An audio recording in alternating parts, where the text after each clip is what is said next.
नमस्कार मित्रों, संदीप नामा में एक बार फिर से आपका बहुत बहुत स्वागत है। आज हम चर्चा करेंगे देश में इस समय चल रहे एक बहुत ज्वलंत प्रकरण की, बेंगलुरु के इंजीनियर अतुल सुभाष की, जिन्होंने हालातों परिस्थितियों से आजिज़ जाकर तंग आकर अपनी जिंदगी को खुद ही खत्म कर लिया। मित्रों, कोई यूं ही अपनी जिंदगी खुद खत्म नहीं कर लेता।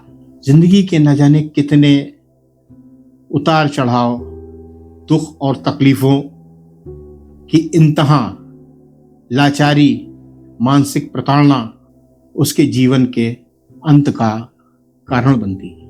बेंगलुरु के इंजीनियर अतुल सुभाष ने अपनी पत्नी निकिता और ससुराल वालों की प्रताड़ना से तंग आकर सुसाइड कर लिया। पूरे देश में इसकी भारी प्रतिक्रिया हुई। सुसाइड से पहले इंजीनियर अतुल ने 1.5 घंटे का वीडियो और 24 पन्ने का सुसाइड नोट भी छोड़ा, जिससे उसके सुसाइड की तस्वीर साफ हो सकी। आज पूरे देश में महिलाओं का उत्पीड़न रोकने के लिए बनाए गए कानून पर सवाल उठने लगे हैं। कहीं यह कानून महिला का उत्पीड़न रोकते रोकते पुरुषों के उत्पीड़न का जरिया तो नहीं बनता जा रहा है? आइए जानते हैं इसकी हकीकत कुछ फैक्ट के सहारे। National crime record bureau NCRB के आंकड़ों के मुताबिक 2018 में सुसाइड के 1,34,516 मामले सामने आए, जिसमें से आत्महत्या करने वाली महिलाओं की संख्या 42,391 और पुरुषों की संख्या 92,114 थी। 2019 में 1,39,123 लोगों ने सुसाइड किया, जिसमें से 41,493 महिलाएं और 97,613 पुरुष शामिल हैं। 2020 में 1,53,152 लोगों ने सुसाइड किया, जिसमें से 44,000 महिलाएं और 1,08,532 पुरुष थे।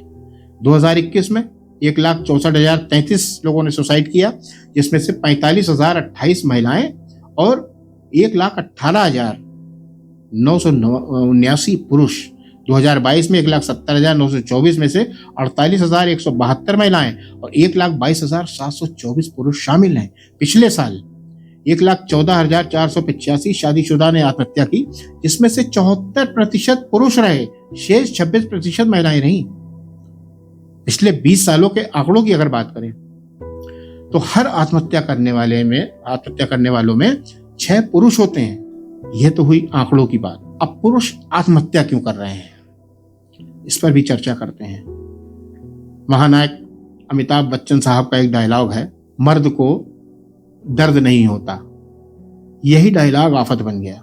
दर्द होता है जनाब, बहुत होता है, लेकिन मर्द दर्द जाहिर नहीं होने देता।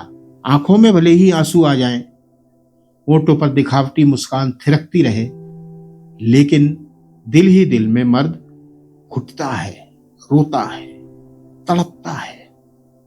उसे कमजोर न समझा जाए, कमजोर न समझ लिया जाए, इसलिए अपने जज्बात, अपनी तड़प जाहिर नहीं कर पाता।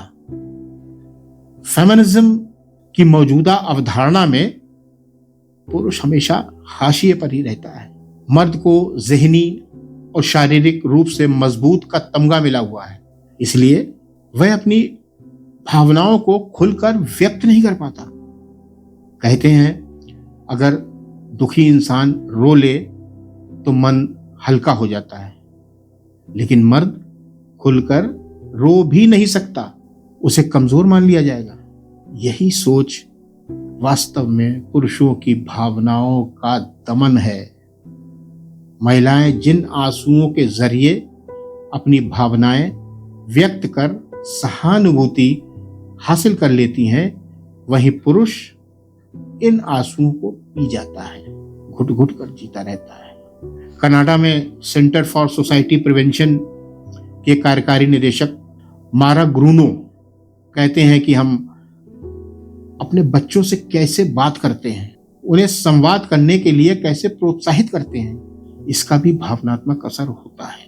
माताएं अपने लड़कों की तुलना में लड़कियों से ज्यादा संवाद रखती हैं।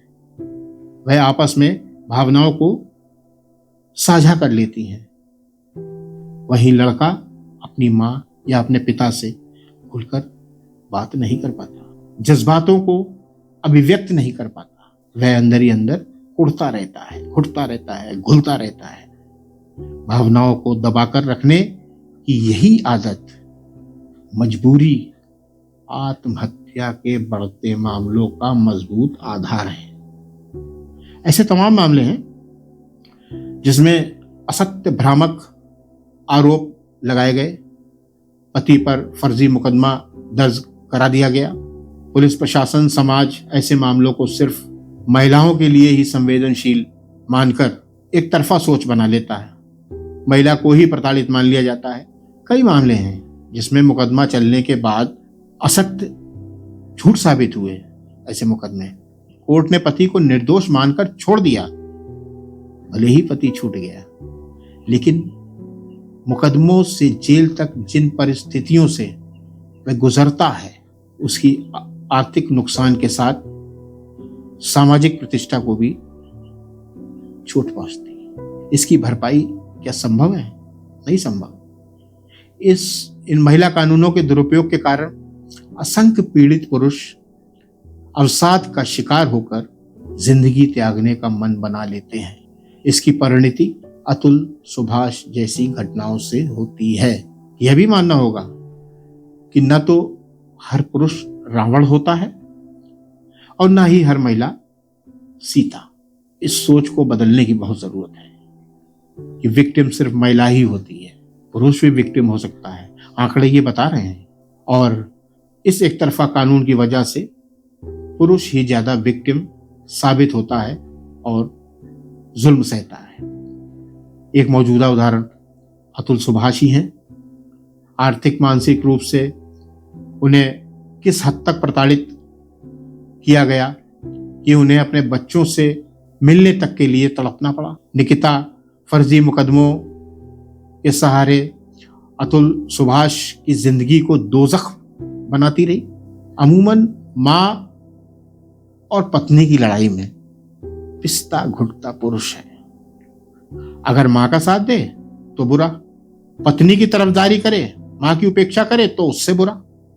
बेचारा करे तो क्या करे। इन हालातों में पुरुषों पर अपनी नेगेटिव ओपिनियन बनाने वाले कभी खुद को उसकी जगह पर रखकर नहीं सोचते। महिलाओं का उत्पीड़न रोकने के लिए कानून बनाना जरूरी भी है, लेकिन अगर इन कानून का दुरुपयोग कर पुरुषों का ही उत्पीड़न शुरू हो जाए तो ये गंभीर सवाल है। कानून ऐसा हो जिससे किसी का उत्पीड़न ना हो, लेकिन ऐसा कैसे संभव है? कौन सा पैमाना तय किया जाए? पैमाना तो तय न्यायपालिका करेगी ना, लेकिन वहां भी स्थिति बद से बदतर। अतुल सुभाष के प्रकरण को ही देखिए, 100 से ज्यादा बार तारीखें दी गई।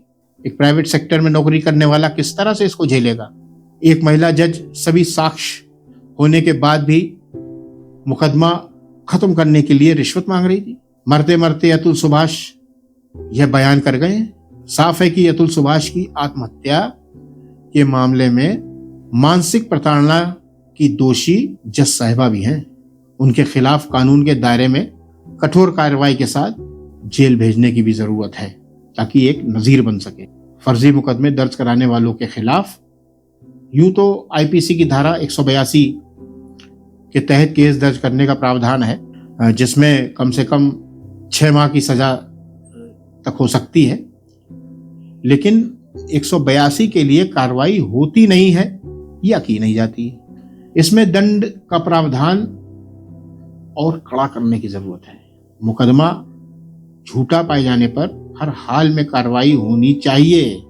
कार्रवाई सुनिश्चित होनी चाहिए हर हालत में। सोशल एक्टिविस्ट बरखा त्रेहन काफी अरसे से महिला आयोग की तरह पुरुष आयोग का गठन करने की मांग उठा रही हैं, वकालत कर रही हैं और जोर शोर से उठा रही हैं। उनका एक ये सराहनीय प्रयास भी है और पुरुषों को उनका समर्थन कर, आवाज से आवाज मिलाकर, बल्कि पूरे समाज को उनका समर्थन कर आवाज से आवाज मिलाकर उनकी आवाज को बुलंद करना चाहिए, ताकि कुदरत की अनमोल नेमत इंसानी जिंदगी को खुद एक इंसान खत्म करने की न सोचे।